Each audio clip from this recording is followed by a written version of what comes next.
जय जय श्री राम। मैं अभिषेक मिश्रा आज मातृ देवो भवा यानी कि दुनिया की सबसे सुंदर कृति जो माँ है उस पर अपने विचार व्यक्त कर रहा हूँ।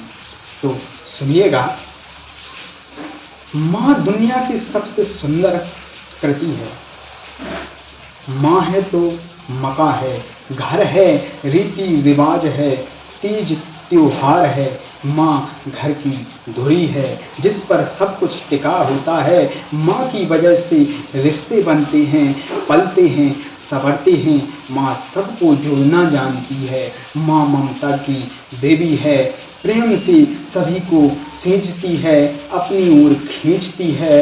माँ अपने आप में पूरी एक संस्था है। माँ की आंचल में बच्चा अपने आप को सदैव सुरक्षित समझता है। अपनी गोद, उसकी गोद में शिक्षा का पहला पाठ पढ़ता है। माँ के अलावा बच्चे की शिक्षिका भी है। माँ से ही बच्चा तुतलाना सीखता है और माँ की भाषा सीखता है। तभी तो आपसे आपकी मातृभाषा पूछी जाती है, ना कि पितृभाषा।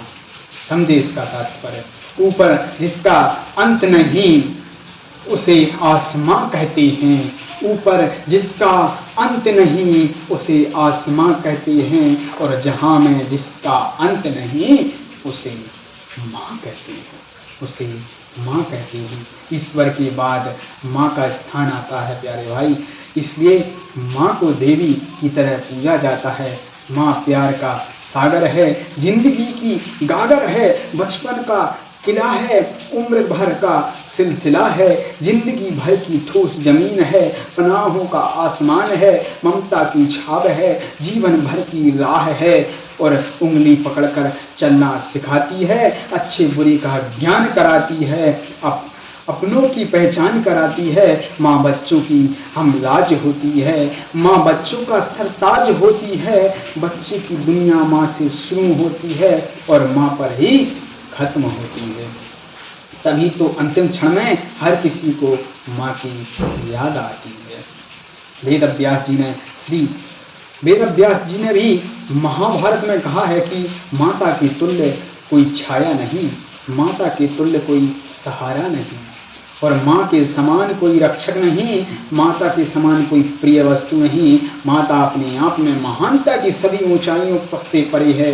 माँ कभी अपने ऋण का बदला नहीं मांगती प्यारे भाई, परंतु संतान का यह पहला फर्ज होना चाहिए कि वह मातृ ऋण से मुक्त होने की कोशिश करे, मातृ ऋण से। और वेद पुराणों में कहा गया है कि देवता मनुष्य जन्म पाने के लिए तरसते थे। वे कभी राम तो कभी कृष्ण और कभी बुद्ध तो कभी यीशु का अवतार लेकर इस धरती पर अवतरित हुए।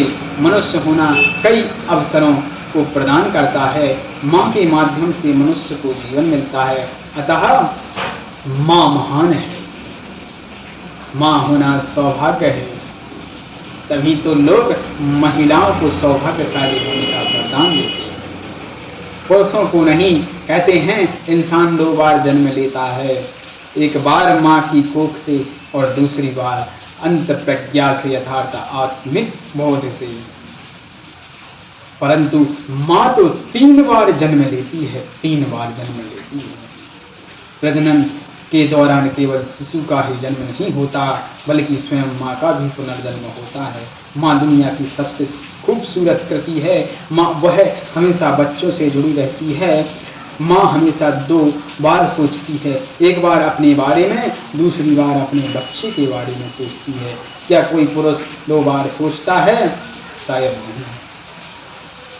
एक उम्र के बाद बच्चा भले ही माँ से दूर हो जाए, लेकिन माँ के लिए वह कभी दूर नहीं होता। माँ सदैव उसके साथ रहती है। उसकी हर सुख, हर दुख में, हर खुशी और हर गम में तो हम सभी को सबसे पहले माँ की ही याद आती है। बचपन में यदि वह मारती भी है तो दुलारती भी है। माँ की पिटाई से ही हम सभी सही दिशा प्राप्त कर पाते हैं। किसी ने कभी इस बारे में सोचा भी नहीं होगा कि आज हम जो कुछ भी हैं केवल अपनी माँ की बदौलत है। माँ अपनी ममता के कारण ही माँ होती है। ममता का दूसरा रूप, दूसरा नाम माँ है। माँ है। माँ अपने बच्चे के प्रति सदैव समर्पित रहती है। उसे इस समर्पण में ही संतुष्टि मिलती है, आनंद आता है, आत्मसंतुष्टि मिलती है, शांति मिलती है, सच्ची सुखी खुशी मिलती है। माँ इन सभी गुणों की खान है। ममता, करुणा, समर्पण और त्याग की देवी है माँ। उसे देवी की तरह पूजा जाना चाहिए। प्राचीन काल में सभी देवियों के नाम के आगे देवी शब्द ही होता था। हमारे पूर्वजों में भी महिलाओं के नाम के अंत में भी देवी ही होता था। आज सब कुछ बदल चुका है। माँ ममतामयी है। माँ जीवनदायिनी। पुत्र को पुत्र हो सकता है, लेकिन माता को माता नहीं होती। माँ का प्रेम निस्वार्थ होता है। बच्चों की सेवा करते वक्त कोई भी माँ यह नहीं सोचती कि बड़े होकर उसके बच्चे उसके उपकारों का बदला चुकाएंगे या नहीं। नारी माँ के रूप से में ही सबसे महान है। वह स्नेह, वात्सल्य, त्याग, ममता और प्रेम की देवी है।